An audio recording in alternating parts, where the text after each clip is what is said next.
Hi guys, it's Mrs. Grella. I'm doing a review in this video of simplifying radicals. We learned it in the beginning of the year, but just to kind of refresh your memory, you might need to do this when you are solving problems involving the Pythagorean theorem and right triangles.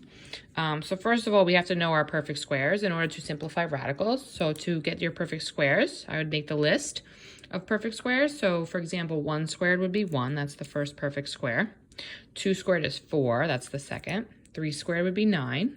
4 squared would be 16, 5 squared would be 25, 6 squared would be 36, 7 squared would be 49, 8 squared is 64, 9 squared is 81, and 10 squared is 100. I can keep going, but I'll stop. That's a good solid list for now.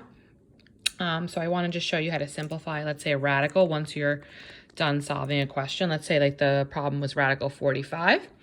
In order to simplify a radical, write it in simplest form, or simplest radical form, they would say, you need to find the largest perfect square that goes into or divides evenly into the number under the radical. So for example, what is the largest perfect square that goes into 45?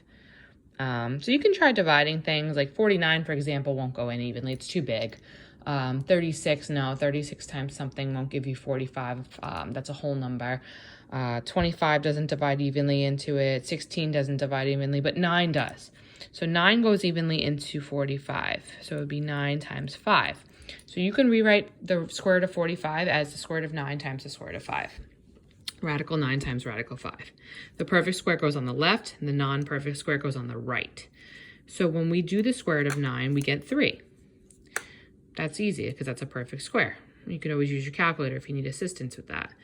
The square root of 5, though, is not a perfect square, so that's left alone. So your answer, when you simplify the square root of 45, would be 3 radical 5. All right, that's in simplest radical form. Another problem I'll give you is the square root of 24. So the square root of 24, same thing. I have to simplify it. I have to find the largest perfect square that goes into 24 evenly, that divides evenly into it. So again, 25 is too large. 16 doesn't go evenly into it. 9 times something doesn't give us 24. And what I could do is I can divide. I can divide like 9 divided by, 24 divided by 9. See if it goes in evenly. If you get a decimal, it's not even. So let me try 24 divided by 4. Yeah, that would give me 6. It goes in 6 times. So 4 times 6 would give you the 24. Now you can do the square root of 4. The square root of 4 would be 2. But the square root of 6 I can't do. It's not a perfect square. So I would just leave it as 2 radical 6. All right. Keep in mind that sometimes there would be more than one perfect square that divides evenly. So like in this example here, the square root of 48, there are 2 numbers that go into 48 on the perfect squares list. 48 goes into 4 12 times, and 48 goes into 16 3 times. So which one do I pick? Remember, it's the largest perfect square. So the largest perfect square that goes into 48 would be 16. So I would break it up as 16 times 3, not 4 times 12.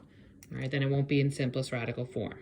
All right, so always pick the largest number on the list that goes into the number under the radical.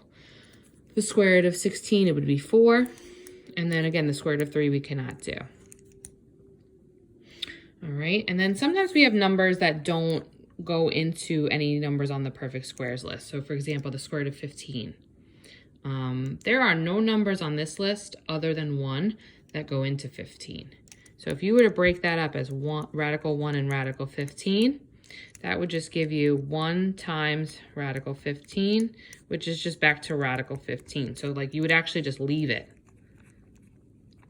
It's already in simplest form. There is no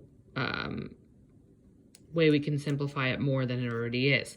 So if the only number that goes into the perfect, the square root is 1, that's on the perfect square list, it won't work. You can't do, like, for example, like 5 and 3. I know 5 times 3 is 15, but these are not perfect squares. So this is actually wrong. You can't do that. It has to be numbers from this list that we created up here.